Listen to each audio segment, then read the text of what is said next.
What's up? Sorry, I was jamming out to the intro. Great job on that. Yeah, appreciate it. So, how about that race today? Hey, so it was a pretty good race actually. I was surprised. I thought with this new package, obviously, that it was going to be either a real good hit or a huge miss. And I was actually happy with the race. And I do wish they would add horsepower to this package. And just so everyone that's watching this, if you don't know, what they did for the short track package this year is they basically cut the spoiler about in half. And then on the underside of the car, they changed up how the air flows to reduce the actual downforce. Supposedly it was like 30% decrease. But I really think they need to add horsepower. Yeah, I agree. Of course. Yeah, so like you said, they changed, the aero package, 30% less downforce. That's a good start. That's the right move, going in the right direction. I would say it's a start. However, I think they, like you're saying, more horsepower would help. I don't think that'll ever happen, but I think it would help for sure.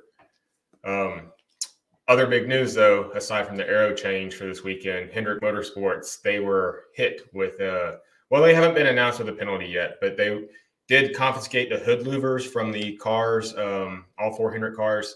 They're taking them back to the R&D center, so I guess we'll have to see, what and if any penalties will come down, typically Tuesday or so. But what do you think about that, David? Do you think they're going to get anything? Do you think they're even, messing around? I mean, these teams, they typically know, that if they mess with any of these supplied parts, that's a big, big penalty. Big That happened to RFK last year, and I don't think they ever were able to bounce back from it. No, I mean, obviously RFK's, I think, was further into the season whenever theirs got found. And that really derailed them, like you said, for the entire rest of it. I don't know. I really feel like after last week with the domination that they had, especially, I mean, we're looking at first four races, Chevy has won every single one of them.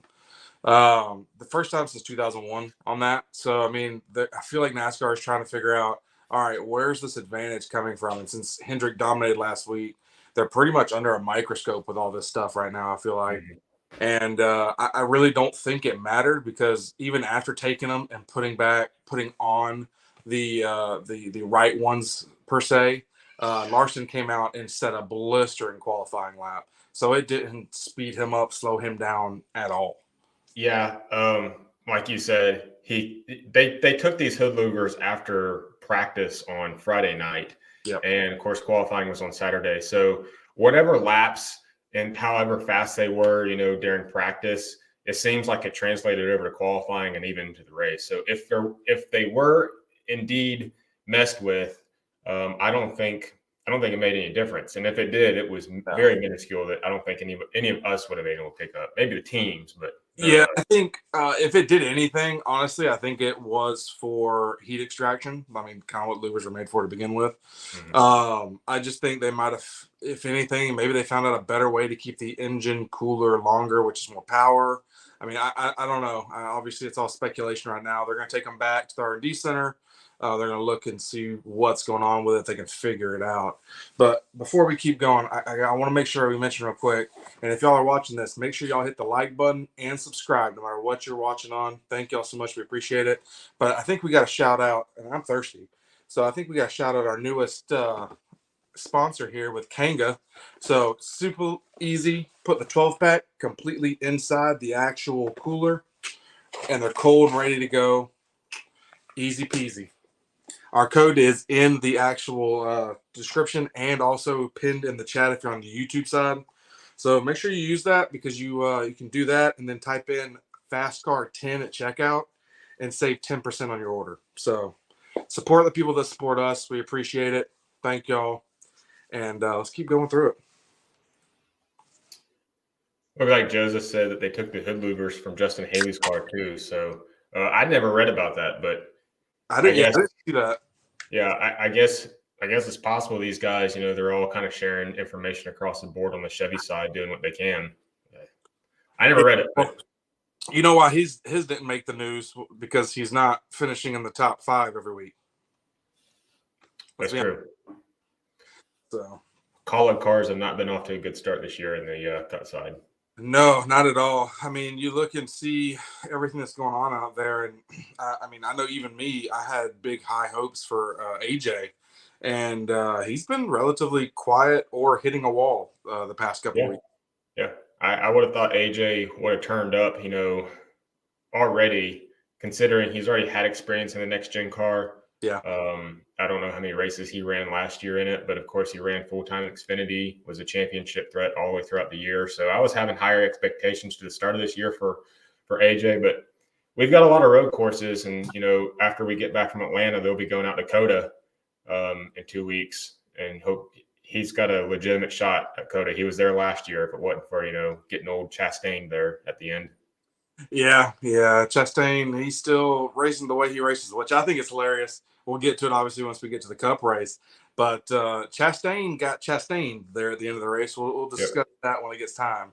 Yep. But Another big thing too going into this weekend was the first appearance, I guess you would say, of the wet weather package for short tracks. So anything a mile and less, they have a wet weather package, except for Dover and Bristol. Those are high speed, high bank tracks. I don't think a wet weather package would work out there very well. But it might have been odd for some of the fans, especially, fair weather or casual fans watching the race. These cars had mud flaps on them. They had running lights on the rear of them, and they had wiper blades on them. Although during the race today, the wiper blades were not on the car. I think NASCAR, one, said it was probably a little bit of a visibility issue for the drivers, but also these teams, they're doing whatever they can to get any aero advantages. So those wiper blades, if they have them set some way, they're picking another aero advantage up for that. yeah, there was rumors already coming out that some of the teams were using it for an aero advantage, which I want to say this whole thing is hilarious to me because they came out and said, hey, you're going to have to have all this stuff installed prior to the race. This is our rules. Then all of a sudden, the drivers request, hey, can we get this stuff taken off before race time?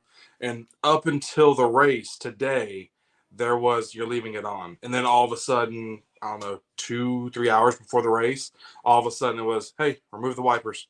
Leave everything else, but remove the wipers. Like, if we're going to change rules, at least make it somewhat believable that you like set something up. I don't know. It seems like we're playing in a game now that's not professional when it comes to rules changing last minute like this. Yeah, I agree. I wish they just would have stuck with it instead of, oh, well, the drivers may have visibility issues or, whatever their excuse was. Just be more consistent other than, okay, there's a 0% chance of rain. We'll just go ahead and take the wiper blades off of it. If you're going that far, go ahead and take the whole package off of it. I agree. It's just, it always seems to be, let's make something up as we go and hope that it works and nobody notices. And speaking of which, we looked at the Fox broadcasting for this weekend. We'll start with more towards the Xfinity race. But I think Fox overall on both races actually did a better job this week compared to any of the weeks previously. I don't know. The Xfinity race, it was okay. We had Kevin Harvick and Joey Logano in the booth. I don't know.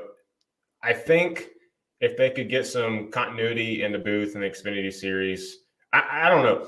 I guess what I'm trying to say is that the Daytona race for the Xfinity guys was probably the best broadcast. And being that was the first race of the year, it's kind of hard to top that. So anything after that, Daytona has not necessarily been a letdown, but it hasn't matched what Daytona was.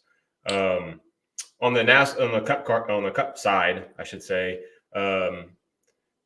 I would say Danica was a little bit better this week, but it definitely seemed like she was still struggling to get a word in between Clint Boyer and Mike Joy. Both of them were taking control, really didn't let her talk that much. And I don't know if that was by design because Fox knows that, she's kind of clueless about what she's talking about sometimes. Yeah. It was definitely, was she less or did they let her speak less? Because there was a couple times I forgot that she was even in the booth and all of a sudden they would ask for her opinion. So that was weird. Yeah, it wasn't necessarily the best, but glad not to hear any IndyCar references. That's true. She was pretty bad about pretty much throwing in anything IndyCar throughout her stint in the Fox booth. So I don't know if she's got any more races planned this year or Yeah. Please no. I will say it was quite funny. Mike Joy, during that last green flag commercial break, was pretty much shouting and making, basically had enough of all the keyboard warriors, is how he put them, of the commercial breaks and having too many commercial breaks. I think he was firing some shots back, but who knows? Who knows what Mike? I think Vox really needs a reset on the booth, to be honest. Yeah, I mean, obviously we got Harvick coming next year, but this year we got to stick it out with Danica, and then we got Tony coming back, I believe, in Atlanta. Tony will be back in the booth, and they're just piecing this together until Harvick's right there, and hopefully that gets better. I really like the Xfinity taking the Cup drivers and making them the actual yee. What's up, John Ryan? JR. What's up, JR? But I really like the fact they're using the live drivers from Cup in the Xfinity booth, and I hope they keep that up. Obviously, I'd like to see Noah in the booth announce one of these, because obviously with his personality, I think that would be a hilarious race to watch, just with the commentary that he'll provide. Yeah, I think so. I mean, Noah's a good individual, a weird individual at times too. So I don't know. He might be throwing up in the booth too. So who knows? But I think as long as with Kevin coming next year into the booth, that may bring some continuity again. But I feel like Fox has kind of played out their broadcast here for the last couple of years, and hopefully with the new TV contract, we can get something a little bit better. Who knows? Maybe Mike Joy will retire at that, and we'll get a younger crew in calling these races. Yeah, we'll see. Well, that'll be hopefully sooner rather than later. Mike's done it forever. He's a good guy. I like Mike. I don't have anything bad to say about him, but the original trio of Mike Joy, Larry McReynolds, and Darrell Waltrip, it's all been split up now. And even with Larry being back in North Carolina calling some of the pit strategies and stuff, it's still not. It's not the same. Even when they bring Darrell in once or twice a year, it's not the same as what it used to be. Yeah, there ain't no boogity boys. Yeah, for sure. Yeah. So speaking about the Xfinity race and the broadcast and everything, there was some things that had gone down during that race that were a little head scratching. I think JRM is in a little bit of a weird situation. They have four really talented and good drivers, and it seems like they're running over each other more than not anymore. They don't seem to be working together. They don't seem like they're giving anybody, especially their own teammates, any room on the track to race. And it's not a good look right now. Yeah, all four of them ran over each other. I want to say, what was it? It was Allgaier and Barry, and then Jones and Mayer. Jones got into Allgaier at some point, just over driving turn 3, I believe it was, and straight up destroyed his teammate. Not directly, but bounced into another car that then bounced into Allgaier and just destroyed him, ruined his day. Allgaier swept both stages. He was in position to probably get back up in the top 5 and not even possibly even contend for the win. So I feel bad for Allgaier. He had a definitely good shot. Yeah, I mean, he was winning most of that race. He was definitely the dominant car, which he's been for these past couple races. It's been the tail of the ends. He's done really well at the beginning of the race, very well through basically stage 2. And then something happens from stage 2 to stage 3 where it goes south for JRM and him. They gotta keep it better. I mean, Austin Hill is doing some fine racing right now. Nemechek's doing some fine racing right now. And then we got these youngsters, man. These youngsters are out there with something to prove. Yeah, they I'm trying to pull up the results right now because I can't remember exactly who finished where. Well, I think it was Ryan. Sammy Smith obviously won the race. Ryan Truex, he was probably the feel-good story there towards the end of that race as well. I was definitely pulling for him there. He closed in about a half second on Sammy Smith, and I thought he was going to have a shot, but he probably used his tires up. Going back and listening to like Denny Hamlin and everything on his podcast, he said that the tire fall-off difference between the Cup Series and the Xfinity Series is drastic. So, these Xfinity guys, they're running around, they're slipping and sliding, they're tearing their tires up faster than these Cup guys. And even the Cup race today had some significant tire wear and fall off. Yeah. But with the Xfinity guys, I think Truex probably used the stuff up chasing Sammy down towards the end there, but he made a good race of it. Yeah, I mean, and I would like to take a second and, it's always about the negatives. It's about, what's been wrong, what's going wrong. I will say last year, 4 races in, 5 races in, everyone was talking about tires, tire wear, how bad it was. Oh man, we got to get rid of these tires. I really haven't seen that bad of tires so far. We actually had tire fall off here, and the fall off was pretty significant. These past couple weeks, it hasn't been flats out of nowhere. Like last year, if you were leading the race at most of these tracks, you were wearing your tire out, you were going to blow a right front, and you were going to cause a caution. That hasn't happened so far this year. So great job for them figuring out what's going on with the tires. Hopefully they continue to work on that wear to where as these long green flag racing stretches go, it'll at least wear the tire in a little bit more and make it have more fall off throughout the entire field. Yeah, I think so. It still goes. I would still say that the Xfinity race, competition wise, is normally the better race out of the weekend. But yeah, today I think the Cup race pretty much took over. There was a lot more slipping and sliding. These guys, it didn't look like it, and I don't know if it was just because the broadcast didn't pick up and throw all these battles going on the track and all the 2 and 3 wide racing there was, but it's one of the better Phoenix races I've seen in years. Yeah, I mean, like I said at the beginning, like I did not think this race was going to be that great. I thought they talked about all this downforce and everything, and it was still going to translate to bad racing. Boy, was I wrong. I was definitely mistaken there. This it's not the best race of the year, but this would be probably number 2 so far. If I'm ranking the races from 1 through 4, I'd say this one's a very good second out of all those.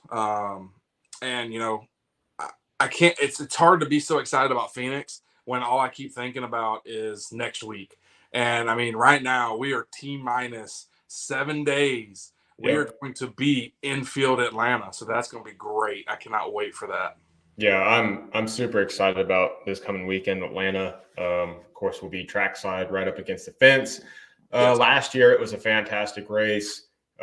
We'll see if Atlanta pulls the same crowd that they did last year for the inaugural redesign, reconfiguration of this track. Atlanta's going to be tough to pull in them crowds. Normally they are. But I guess we'll see. But yeah, I'm super excited about that. Of course, there'll be a doubleheader Saturday, the truck race and the Xfinity race. Hopefully that Xfinity race goes into the night because night racing is the best racing in my opinion. And make sure everyone that's watching this right now, make sure that you're subscribing now. Go ahead and look at TikTok. Go ahead and look at Instagram, Facebook, all of that. Because once we go, like when we're at a track, our content is enveloped in NASCAR. We do the parades of the haulers. We're going in the pits if we can, the garages. I mean, we're getting behind the scenes, which you're not going to see on TV. And then we also do live segments. I mean, our bus is parked right up against the fence. Obviously, it's a school bus, so we're high up in the air. So when we're filming this live, I mean, the cars are right there. So y'all got to make sure that y'all are already following us, subscribing. That way you can get the notifications. We're going to go live a ton. We're actually going to try vlogging this year, so hopefully that'll go well. But yeah, make sure if you're watching this right now, go ahead, take a second, go to TikTok, go to Insta, YouTube, all that. Subscribe, like, do it all. Yeah, I second that because we'll be live, like David said, we'll be live on TikTok. But this year, we're probably going to be trying to live stream a lot of the practice and qualifying sessions as we can here on YouTube. So make sure you're tuned into the YouTube side of it. You'll be getting kind of a specific or exclusive access to seeing what it's like from the infield during some of these sessions. So yeah, subscribe to it. We're super excited. Can't wait to be down in Atlanta or up in Atlanta here in a couple of days. We'll leave Friday morning. So yeah, we'll be there. Parade is at noon, I believe. So we're gonna try to be there beforehand. We'll try to work on something special for the parade too. I don't want to say too much right now, but I'm gonna try to work out something special for this parade. We'll see if it comes to fruition. Yeah. So back to the Cup race from today. Yep. William Byron kind of walked away with a special win there. Yeah. I wouldn't say it was handed to him. He worked for it, but we definitely had him counted out towards the end. But he actually passed his teammate Kyle Larson, who started on the pole today, had arguably the fastest car through most of this race, except for that last long green flag run. Yeah. He didn't do too well towards the end. I mean, Larson won everything but the race. He won qualifying. He won practice. He won. I mean, he was going to win everything. And all of a sudden, it just Harvick and a lot of the Fords started doing their long runs, and there was a couple cautions, kept it interesting. But I really thought Harvick was going to come back and take it. And I didn't even think Larson was going to be able to win. I thought it was going to be Harvick, Larson, and then obviously Byron behind that.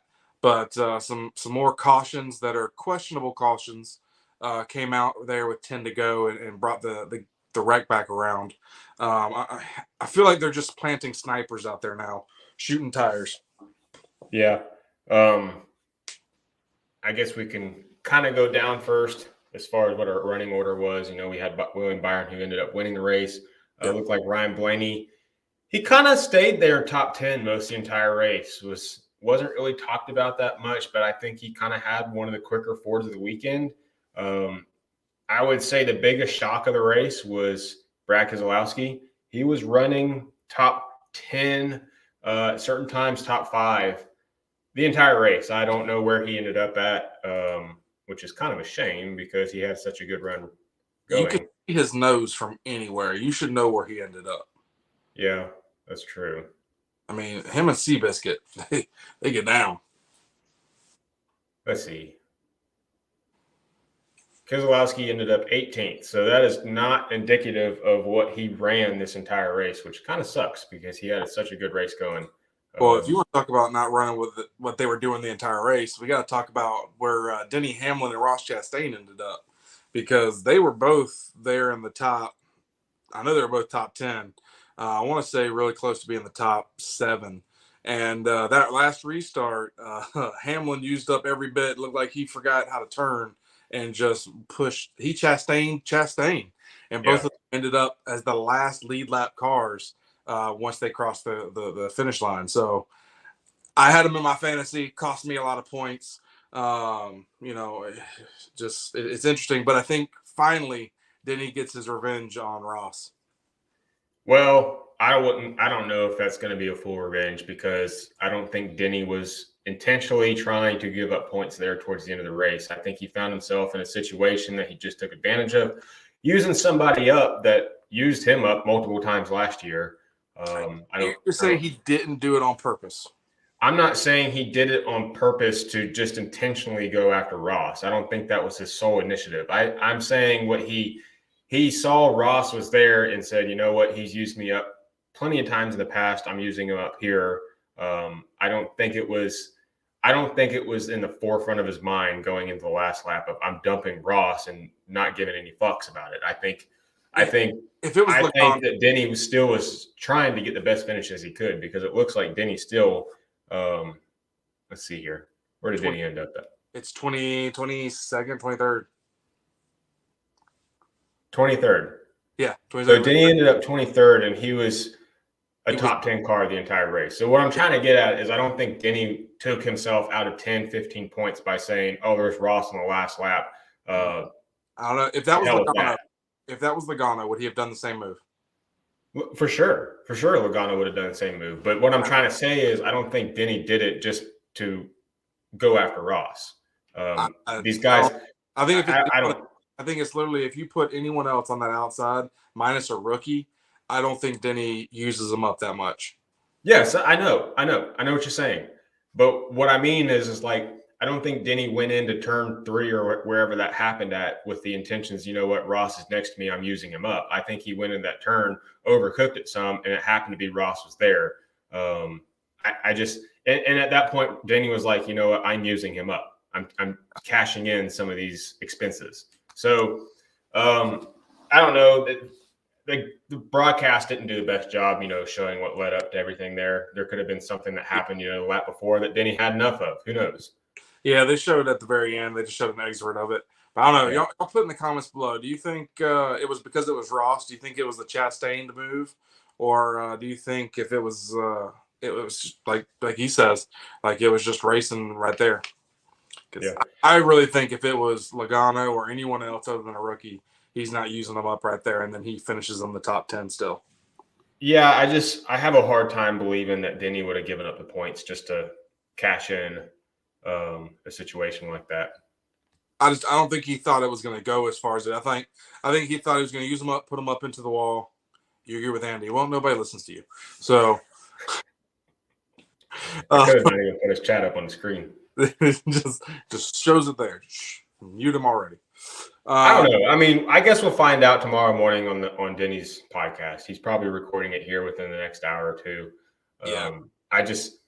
The way Denny races, I know that there's always going to be some conflict between Ross and Denny. And whenever those two are next to each other, fans, TV, everybody's going to be looking for something to happen. They are wishing and looking for something to happen.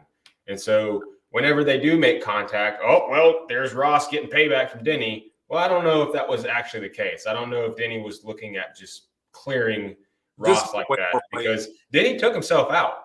I mean, Denny lost 10 points on that situation there. And how do you explain that to your team? How do you explain that to your car owner? How do you explain that to your sponsors and everything? This isn't like last year where it was like, was it? Maybe, possibly. This was not last year's. This was evident. The boy did not turn. Oh, I know. I'm not saying that. It's clear. It's clear. I think Denny took advantage of a situation that if it was anybody else, like you're saying, he wouldn't have done that. Yeah. But Denny went in that turn with no fucks to give because Ross was on his outside, and it was the last lap. He was treating it as if Ross was the wall at Martinsville and he was Ross. Right. He was going to try to ramp right off of it. Right. I mean, it's out there, but we can move on from there. Overall, the entire race was actually a really good race. We talked about it a little bit before earlier. The fall off was actually there for tire fall off. I do wish they added more horsepower. I think you add a little bit more horsepower in this package, and it brings the ability to catch fresh air, which I think that's the biggest problem right now at Phoenix is whoever's in fresh air is going to continue to put a gap on everyone else. We did see towards the end of the race, as the tires were wearing down, that people were able to actually catch them. But I don't know. I think fresh air at Phoenix is still the most important thing there. I think going back to where we kind of talked about it in the very beginning, this aero change is a step in the right direction. It still needs some tweaks. Yes, I believe horsepower will fix some of that, but I don't think you'll ever see anything above 700 horsepower ever again in NASCAR. That's not what NASCAR wants. That's not what the OEMs want, even though that's what the fans want. So how do you change that? We'll continue to take away more downforce. If you make these cars less and less reliant on downforce and just more and more reliant on mechanical grip, you're going to have better racing, in my opinion. So how do you get rid of downforce to start with? Well, they've already talked about testing with no spoiler, and they may have tested with no spoiler at some point at Phoenix earlier this season. That'll be interesting. That'll be a start. That'll be a better move in the right direction, I feel like. It's going to look weird seeing cars out there without a spoiler, but I don't care what the cars look like as long as they race good on the track and there's actual passing. Good racing. I mean, it was good racing. Nobody cares. At least I don't think so. No one cares what it looks like. You go out there and I think you have to have a good looking car. You have to draw in a crowd. You want the car to look good for the fans in a way. The car tomorrow never achieved that. It was one of the ugliest cars ever on a racetrack, but towards the end of its life, it looked better and better. So you have to have a decent to good looking car to draw in fans, but it still has to race good. Yeah. I mean, that's kind of the biggest thing is so far these next gen cars have not raced good. They're better, but the beginning of this year started out with 1.5 miles, and last year the 1.5 miles was amazing, and everything else sucked. This year so far, that 1.5 miles was bad. The short track so far is a lot better than last year. So hopefully it's not a switch I mean, if you go 2 for 3, if this also fixed road courses, now you're 2 to the good versus the 1. Obviously, I think it's going to make fans happier. They just got to continue to work towards it being level set. But I'm interested to see. I mean, obviously, we got Atlanta coming up, which races super speedway style ever since the repave. So, Yeah, they'll be running the super speedway package anyways in Atlanta. They'll have the higher drag and the 550 horsepower package. So they'll have 100 less horsepower than what you saw this weekend, than what you saw at Las Vegas. And really the mile and a half situation, that's a small sample size. And it was kind of a fluke of a race anyways. Las Vegas had some weird weather going on, the wind, the cold temperatures. So we can't necessarily pin Las Vegas as a good or bad race for how the mile and a half package is going to be this year. But I would say that as we get deeper into the season with the higher temperatures and everything, I'm hoping that we have the same package that we had last year. But Tyler Reddick talked about it himself. These teams are finding more and more downforce in these cars. Yep. And all it's doing is leading to these guys getting closer and closer to wide open racing, which in my mind was the worst type of racing at mile and a half tracks. If they're not, I think it was on Door Bumper Clear, and they were talking about the brake pedal. If they're not having to use the brake pedal, it's not good racing. No, it's not. If they're able to sit there and just hold it wide open, it's going to be a snooze fest. It's not what the fans want. It's not what anybody wants. But the drivers are going to drive it. They're not going to sit there and slow themselves down on purpose because there's going to be someone else out there that isn't and is going to win that race. Right. So NASCAR has to figure out a good balance there. And I think we're moving in that right direction. And I hope that we continue to move in that right direction. This year so far, I will say, is better than last year so far. So, yeah. I mean, there's, again, small sample size. The Clash, I'm not counting that race. That's not a very aero-dependent race to start with, how short of a track that is and how low speeds they are.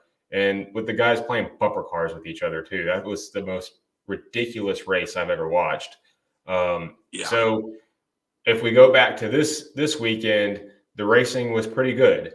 Like I've said, it's a step in the right direction. So we've got to see what it's going to race like at Martinsville. If Martinsville turns into another snooze fest, then we're still not working. This package is still not working. So we've got to look at different avenues. And like you have said, horsepower. You give these guys some horsepower back to where they're spinning the tires off the turns, eating the tires up. That's a big benefit into increasing the on-track product. Yeah, I mean, it's as long as they listen and they move, which they have been, I think we'll be fine. Yeah. But one thing I want to talk about too is I don't know if you felt it, but I kind of felt like Atlanta's been disrespected all week. I feel like everyone, because of all the news of who's driving at COTA, I feel like COTA all of a sudden was like this big billboard where it was like, hey, we got Phoenix and then we got COTA. But obviously, COTA's not the next race up. We're going to Atlanta. So I think a lot of it has to do with the driver announcements. We got some other big race names, not NASCAR, but other race names coming in and going to participate there. So it's going to be interesting. But I feel like they disrespected Atlanta a little bit. Yeah, I think people are sleeping on Atlanta. I'm hoping that Atlanta is going to be a good race. I'm still leery on this super speedway package. We haven't seen a lot of three-wide racing at any super speedway package with this new car. So I'm a little afraid that it's going to be a single or a 2x2 race that these guys are not going to be able to pass. And whoever has clean air again, whoever has track position, it may be another strategy race again. So it's hard to say what Atlanta is going to be like. I'm going to bring banana, and anytime the racing starts to get stale, I'm just going to throw banana peels onto the racetrack, kind of like Mario Kart. Yeah, that's not a bad idea because these guys, I feel like there's going to be some long green runs in this race in Atlanta. Yeah. At least it's going to be cooler, so we'll be up on the top being able to stay cool because the summer ones, that's the ones that get a little hot. I've looked at the weather too, and there's a little bit of a chance of rain on Friday and Saturday, but Sunday there shouldn't be any rain. It may be overcast and cool. So brand new track, hard tire, cool weather. It may it may be a good race. It may not be a good race. I'm not going to set the bar high for this race this weekend. Yeah, I mean, obviously, I don't care what it does because we're going to be there. As a fan, though, I do want it to be a good race. I know we're going to enjoy the heck out of it being there live. And if y'all do, if anyone's watching this and y'all end up seeing us at the track, come say hey. We got stickers and stuff we can give out. But, you know, we enjoy watching the race with other race fans, doing all the stuff that we do. Hopefully Atlanta does really well. No matter what, it's going to be a good time. But, yeah, no, I mean, let's see if do you think Chevy can keep it up with 5 in a row? That's a good question. Chevy certainly has the speed. Chevy was there for the Daytona 500. They won the race with Stenhouse. Yep. But it could be a Ford race too. It's going to be a super speedway style race, obviously, so they're going to work together. But who knows? I have no expectations going to this race. I don't even know who to choose because we had Byron win last year, the spring race at Atlanta. He was there in contention the entire race. So I think it goes back to whoever has track position towards the end. That's what it's going to come down to. I really think it's going to come down to aero. So obviously they've talked about it. Denny's talked about it a bunch about the aero differences between the 3 manufacturers, with Chevy being the best, which Chevy's winning all these races so far, especially at the 1.5 miles. That's kind of where the aerodynamics showed up. Well, even though Atlanta's not a 1.5 miles, it's that super speedway. I still think the aero is going to be a lot into this. So I think it's going to be mainly a Chevy show with a little bit of Ford, and then Toyota's going to be last. I think this Toyota has to overcome way too much in this race if they do a lot of green flag racing. Now, if there's a lot of cautions or there's a lot of they break it up and through pit stops and stuff, they might have a chance. But I really think Chevy's going to run away with this one, and Ford will be a very close second. It's hard to say, man. I don't know until we get there and we kind of see some practice speeds. Hopefully we get some practice this weekend. Last time we were in Atlanta, I believe they didn't get any practice in because of the rain. So, yeah, hopefully they can get some practice in. We can get some good ideas of who's going to be fast.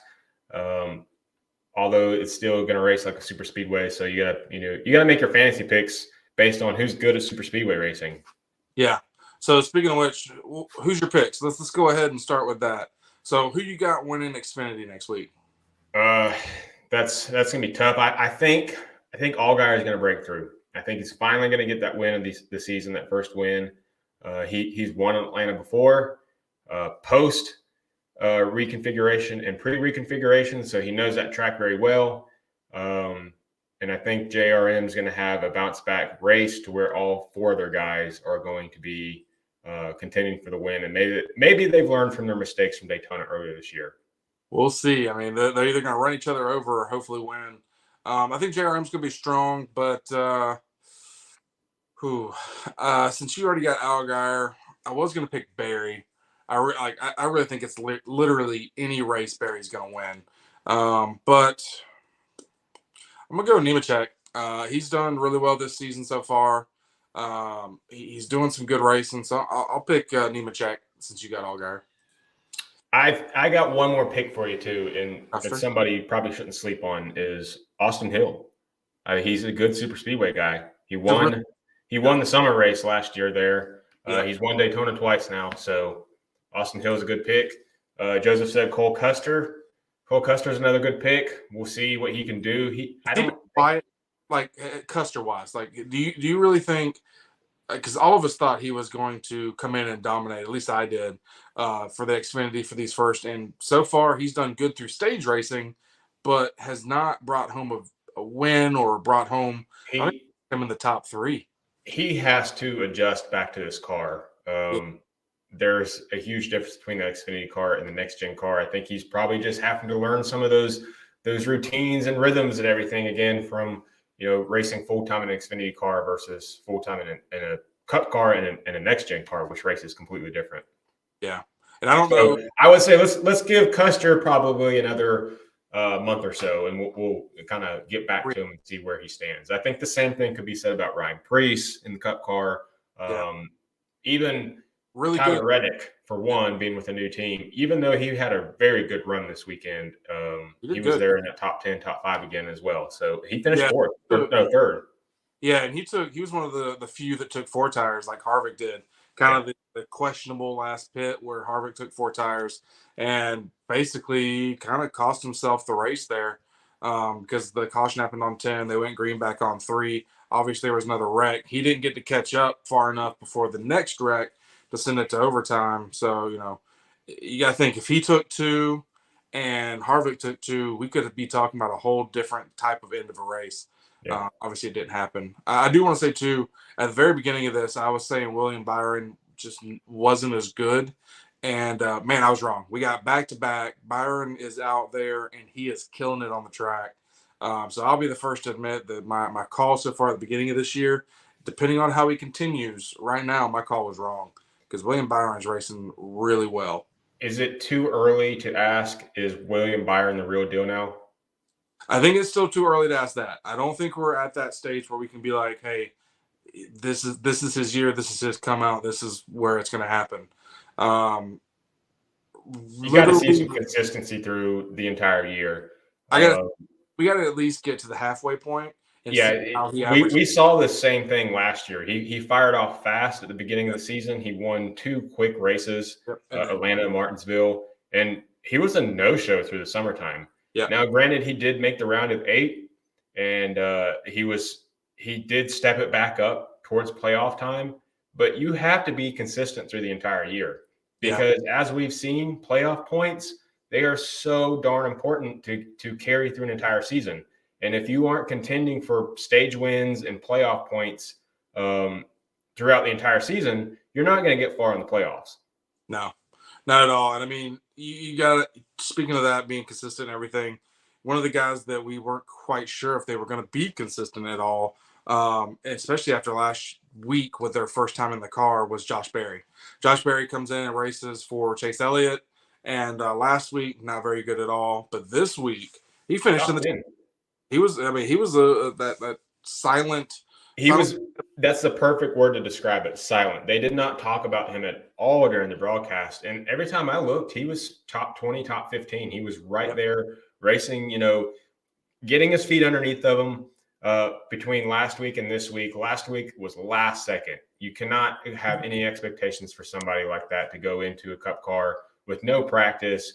Granted, yes, he had on-track practice for 15 minutes or so, but as far as like any sim time, any of that to get acclimated to a Cup car, especially Chase Elliott's car, that's a big deal. So for him to come back, post the top 10, 10th place, that's huge. And I'm sure that there may have been 4 tires on that car compared to some of the other guys, but he was there. That's all that matters. He posted the result. He stayed clean the entire race. Top 10, top 15, top 20 was there. He was in contention. Oh, yeah. It's a great race, great race. So now that we talk about that, let's kind of finish it off here with Cup picks. So I'll start off. I think this is going to be Ross Chastain's race. He races really well at super speedways. He races really well at Atlanta. I think that he's going to do a great job, and I think he's going to get his first win of the year. That's a good pick. I think Ross has a legitimate shot. He ran good at Atlanta both races last year.